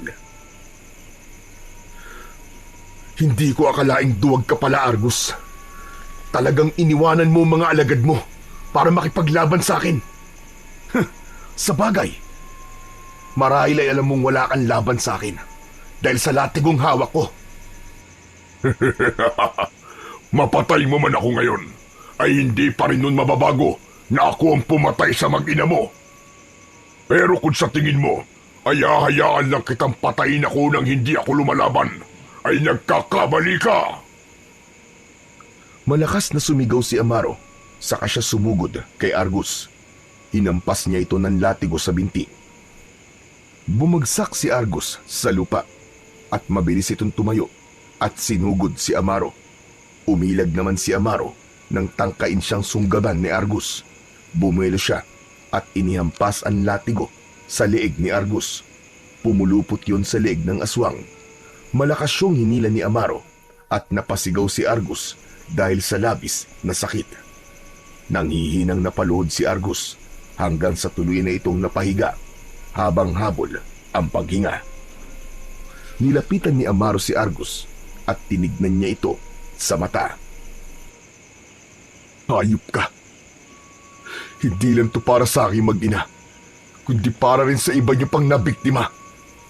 Ngayon, tapos na ang kasamaan mo, Argus! Isang malakas na hampas ang pinakawalan ni Amaro at tumama yun sa mukha ni Argus. Hindi pa rin natapos si Amaro at walang tigil niyang hinampas ng nagbabagang latigo si Argus. Tuluyan ang nilamon ng apoy si Argus habang sumisigaw ito. Nang mawalan na ng buhay si Argus, ay nawala na ang bigat sa kanyang dibdib. Kahit konting pagsisisi sa ginawa niyang pagpatay kay Argus ay wala siyang naramdaman hanggang sa napaluhod siya at hindi niya napigilan ang mapaiyak. Lira, asawa ko. Gabi, nabigyan ko na ng hustisya ang inyong pagkamatay. Sana ay wala na kayong sakit na mararanasan kung nasan man kayo ngayon. Mahal na mahal ko kayo. Isang maraang pagtapik sa likod ang naramdaman ni Amaro. Nang tumingala siya, ay nakita niya si Lolo Berting. Nakangiting inilahad ng matanda ang isang kamay na agad namang inabot ni Amaro. Tinulungan siya nitong makatayo. Maraming salamat, Amaro. Ngayong wala na si Argus, ay malaya na ako. Wala nang magkokontrol sa akin at magdidikta sa kung ano ang dapat kong gawin.